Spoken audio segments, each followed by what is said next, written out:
Do you hold yourself accountable? Do you use data to drive your decisions? Do you set a goal and then set mini goals within that big goal and then track all the data that is involved in that process? Men, we are very logical creatures, and if we have data to drive our decisions, we make better decisions. And if we track relevant data points that are literally us taking baby steps to our goals, then that is an extremely productive thing to do. Anyway, in this video I'm going to be talking about why and how to hold yourself accountable. It's something that I don't believe people do enough of. I believe people are completely winging it a lot of the time, and fair enough, that works out for some people. However, for me it doesn't, so I'd like to push this information onto you, and you can do with it whatever you please. For those of you that are new to the channel, welcome. I know there's a few of you that have just jumped on. Great to have you here. My name is Paul Green. I'm a former British paratrooper, Special Forces Sport Group operator. Been very fortunate enough to be part of a very elite bubble in the performance world. These men are very highly trained, unbelievably fit and strong individuals. And yeah, I've been part of their training for the past decade now, and now I've left the army and I'm fully online. But I've got a very unique perspective on all these matters. We cannot simply get by mentioning all these boring data metrics and expect people that have been in the army for 20 years to listen to us. The advice that we give has to have a direct, instant benefit to the person and their goals. So getting this right for social reasons is very important, especially in my past career. Nowadays, I am the founder of the longevity program, in which I train men over the age of 40 that are involved in extreme sports, so that they can continue doing what they do for many, many decades to come. People, skydivers, Nordic skiers, martial artists, judokers, all sorts of craziness, mountain bikers, rock climbers. But yeah, the aim of this is to support your extreme sporting demands and extreme endeavours for as long as possible without any excuses of age. If that's something you're interested in, the links are on my channel. Treat yourself, book onto a call, and we will have a chat. The plan for today is understanding accountability and the power of it, the power of not doing it. I'll talk about the power of not doing it first, actually. Data tracking essentials, what I believe to be essential for you. However, this will change depending on your goals. It will be slightly adjusted left and right of my recommendations. However, this is the Longevity Strength Coach YouTube channel, so bear that in mind. Mine are around that type of demographic. Pain reduction, accountability. You can hold yourself accountable in your aspirations to reduce pain. I'll talk about that. You can hold yourself accountable to achieve longevity in your sports. I'll talk about that. And then I will bring up one of my athletes on the longevity program and just show you what data I am currently tracking on his file. So, different video today, but anyway, equally as important as they all are. So if that sounds something that you would be interested in, this video will take probably a little bit longer than 10 minutes. If you've got 10 minutes, get your feet up, get comfortable. This is going to be a glorious one. So, understanding accountability, right? If you do not hold yourself accountable, who's going to do it? Right? You're a man. Who's doing it? Like, you set a goal, and then what are you doing to achieve that goal? And are you tracking everything you do in order to achieve that goal? Because if you don't, if you just keep setting goals, you're not holding yourself accountable to actually taking the necessary steps in order to move forward on the path, which is not always straight, it's not always smooth, it's not always plain sailing. Sometimes it's left, sometimes it's right. However, if you are not tracking the data to highlight your progression towards that goal, then what the hell is going on? How do you ever expect to be heading in the right direction? Think about this, right? I want to achieve something. However, I'm just going to do whatever I feel like doing. The beautiful thing about accountability is that it requires data. And the other beautiful thing about it is it requires useful data points. So, based off your goals, your data points would be set in stone. You would track them data points, and you would, after a week or two, after 3, 4, 5, 6, 7 weeks, you would have 7 weeks of all this data showing all of this great information, how you held yourself accountable, and you could look and reflect on that bank of data and be able to make small changes, very logical, strategic changes to your plan in order to either accelerate you towards that goal. You cannot do this without holding yourself accountable. And you know what's really good? Another hidden gem with regards to holding yourself accountable. When you write a data point down that you've completed that day, you can either tell the truth or you can lie. Now, you have got to be an absolute psychopath if you're going to place 50 inputs of data over a week and you're going to lie on 40 of them. You have to be an absolute psych. You're not going to lie to yourself. You're not going to do it. You'd have to be a complete weirdo, because you're only lying to yourself.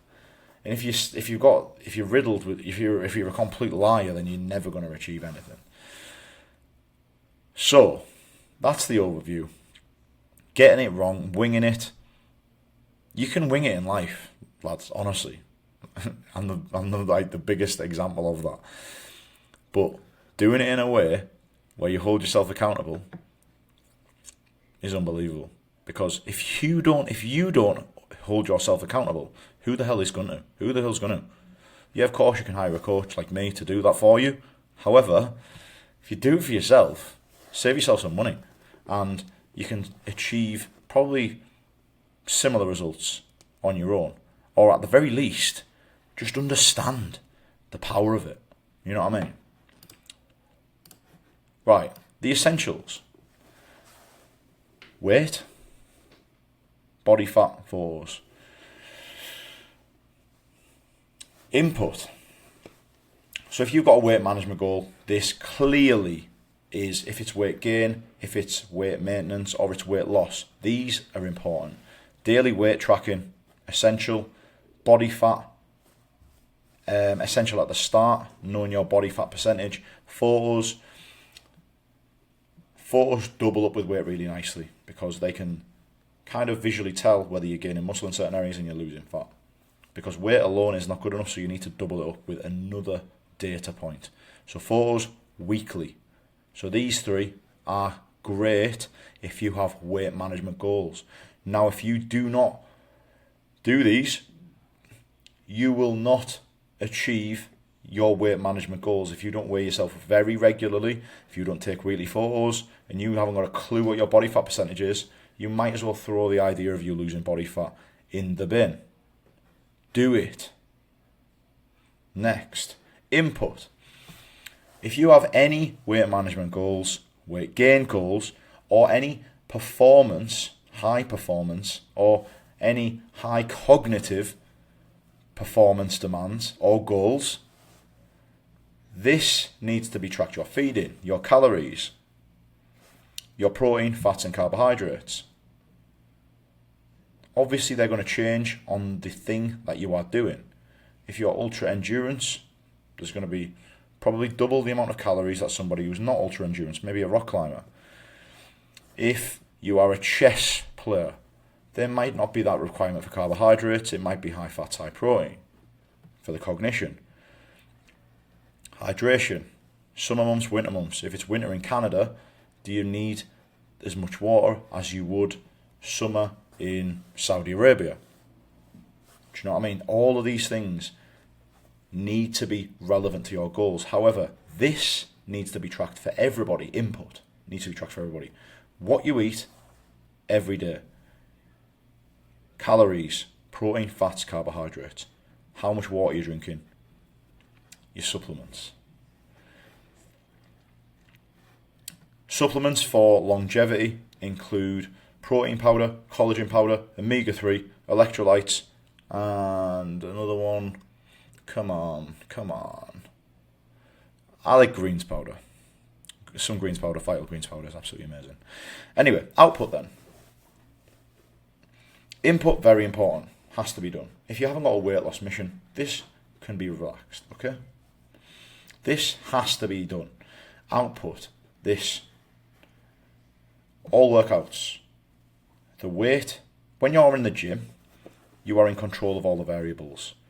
So if you're in control of all the variables, why do you not track every single thing that you do in the gym? The weight that you lift, the repetitions in which you lift, how you feel after each set, rest periods, tempo, the exercises in which you do. Track everything. Because if you track everything, it shows that you're on a plan and you're on a mission to achieve a certain goal. If you don't track this, the exercises change every week, the feeding changes every week, every day, the hydration changes every day, the supplements change every week, the weight changes every week, the body fat changes every week, photos change all over the place. You're just an absolute nightmare. You never get any improvements, and decades go by and you're shrugging your shoulders thinking I'm getting old. You probably laugh because you're probably one of them blokes who's like, fucking hell, he's talking about me. So there's output. We've got heart rate in there as well. Now, heart rate is an important one. You could argue VO2 max is a very important one. You know, the cardio on the steps, yes, of course. It's not about strength training. It's about cardiovascular training also. And then with that comes the heart rate and the reduction of resting heart rate, which means your body is just going to be so much stronger at rest, which then links into recovery. And then you've got sleep, which is the gold dust for recovery. And how you track your sleep? You could keep it simple by tracking the amount of hours you sleep, like I do on the program for the geezers. However, you could get a little bit more nerdy with that, and you can track your sleep using these fancy watches and stuff like that, which monitor, I think, heart rate, and they can tell whether you're on a certain type of sleep. So they can basically figure out which type of sleep you're in, which sleep cycle, and how much of a certain cycle you are in. If you're a sleep nerd, then there's absolutely no doubt this is for you. However, it's something I'm yet to explore, so I can't really give much information on it. If you do have any information on this and then on the watches and stuff like that, drop them in the comments below. We are all here, ears here on the channel. Next one. What can you track for pain reduction then? Geezer, greenie. Right, first thing you can track is range of motion. Is your range of motion limited in the initial phase? Yes or no? Cool. Take a video of it. Take a photo of your range of motion at that point. There's your data point. 1 week later, take another photo, do another video. Has your range of motion increased? Cool. That is a data point showing progress of your range of motion. To double that up nicely, you can just say on your notes page on your phone, or if you jump on the longevity program, I have an absolutely amazing app that you can do all this in one place. Pain ratings out of 10 on certain exercises.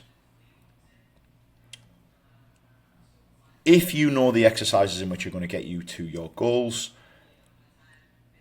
to strengthen the areas in which you are extremely weak and currently injured. Improving the range of motion, very important. And then the exercises in which you are limited and the exercises which cause pain, you want to be tracking the pain ratings every single time you do these exercises, because you want the pain ratings to go down. Obviously. Makes sense.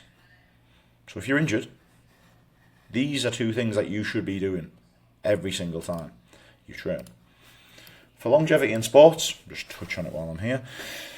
The main thing, right, if you're managing weekly impact, so if you are a skier and you're sending it on deadlifts, and cleans and squats and doing jumps and sprints, and then you're out on the slopes skiing, it's like, what are you training for, mate? You know what I mean? Are you training for the Worlds, are you? So just calm yourself down with your impact. Manage your impact. Every session doesn't need to be a high impact session. And what I mean by high impact session is sessions that really cause high demands of the joints. So if you're doing a high impact session on a Monday, you could pair that with a low impact weight session, and you could do opposite muscles. So skiing example, hard on the legs. Let's say you were absolutely sending it on turns for most of the day, working your techniques on, I don't know, I'm trying to think of what it's called, the moguls, and you were working turns and you were absolutely destroying yourself, your legs and your knees. Your PM session, if any, could be an upper body session. Do you know what I mean? And you just manage it. You don't just go mental, leg strengthening on the afternoon or leg strengthening the next morning. You've just done a high impact, so you might want to stagger it like high, low, with high impact lower body, and then the next day you might do a low impact lower body, and then the next day you'll do another high impact, or it might be a rest day, then it'll be high impact lower body, low impact. But then you could stagger that with a high impact upper body, low impact upper body, high impact. Do you know what I mean? So you're managing your overall impact quite nicely in the week. Balance that with like good nutrition and all that, plenty of calories, good sleep. You'll be an absolute friggin' athlete. But there is going to be times when you're training for big competitions and you really want to push yourself, where there's this fancy word here that comes into the mix, right? And when you are getting to a level where you're like, hold on a minute, the impact, my training, everything is building up, and I'm getting a bit, it's doing me over here a little bit, like I'm panicking. There's a performance starting to start, like it's not improving.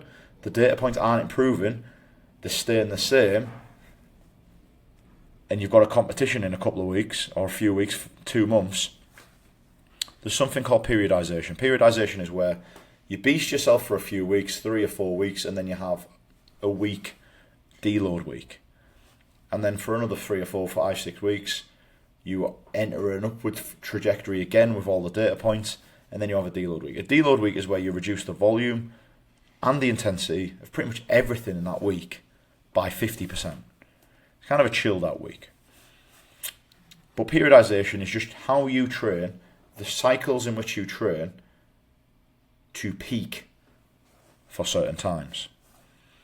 Now, it may be to get the best climb you've ever done in your life.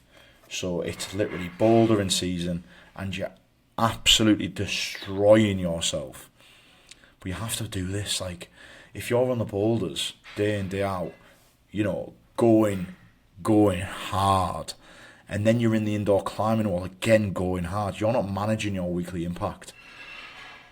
So you need to be sensible, and you need to track everything, track your weekly impact to maintain this with periodization. It's like, right, okay, I'm going to do a 16-week block for my rock climbing. I'm going to do this, and I'm going to have deload weeks to ensure that my body can rest. And on the rest weeks, by the way, you just do half the amount of climbs. And you just, do you know what I mean? You just focus on pure technique. You drop the grades down a few and just allow the joints just to reset, and then you're like, bang, the next week, you're straight back into it. Does that make sense? So, there's a lot of value in this video, to be fair. I was very surprised. I didn't think it was going to be this good, but I'm loving this. Hopefully you are too. If you are, subscribe to the channel. Leave us a like and all that jazz. Right, I'm just going to go on to the daily habits straight away, right? So, hey up, I'll cover that up. Anyway, how much sleep are you having in hours? How's your energy on a scale of 1 to 10? Weight. Tracking is feeding.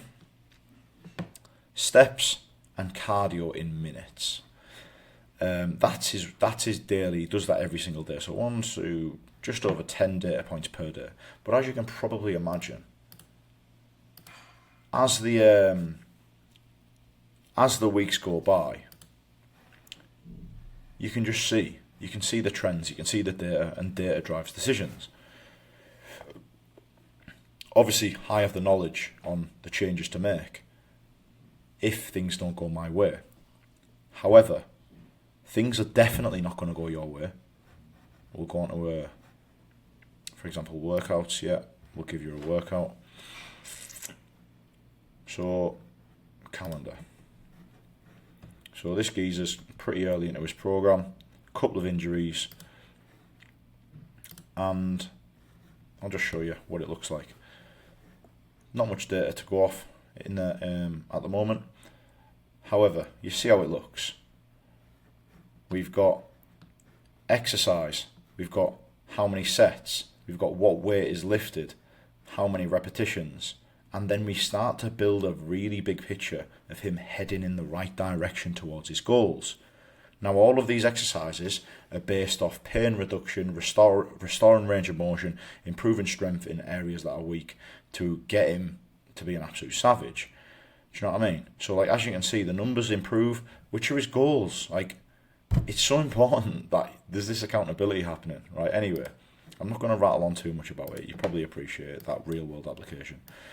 And that's the longevity program, the app, and all the rest of it. Honestly, lads, I am pretty biased, but it's fucking unbelievable. So, the plan of this video was to get you to understand accountability, the power of it, the power of getting it wrong, understanding the essentials of data tracking, how you can use data tracking to reduce your pain, improve your range of motion, how you can use data tracking to improve your longevity in your sports, real world application of how I do things, and the promise was by the end of this video you will understand how and why to hold yourself accountable. Last thing, geezers, last thing. Do not start with all these crazy data points on day one. Honestly, your head will friggin' blow up into pieces. Like you would in the gym. Start yourself off with 1 or 2 data points.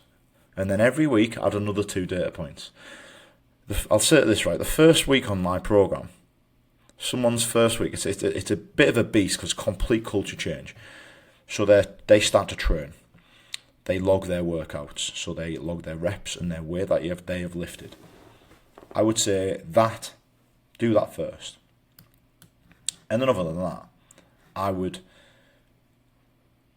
if you've got a weight management goal, weigh yourself every day and start logging your feeding. Because if you actually reflect on how many calories your body needs to do the things that you need to do, you may be getting it wrong. So input and output is probably the perfect place to start. Input being feeding, hydration, supplements. Output being workouts, all of your workouts tracked, all the exercises you've done, reps, sets, tempo, cardio, steps, heart rate. So there's a lot, but don't start with everything on day one. Keep them relevant and useful to you in achieving your goals. Fuck, I keep slapping my mic, man. Gentlemen, I said I'd be a little bit longer than 10 minutes, but I got excited. Hopefully you appreciate the fact that I did get excited, go a little bit more in detail. This video turned out to be a lot more enjoyable to deliver than I actually imagined. Hopefully you enjoyed it as well. I did. I'm definitely going to be leaving a like on this video, and I'm definitely going to be subscribing to this guy called the Longevity Strength Coach. Hopefully you do too. See you later.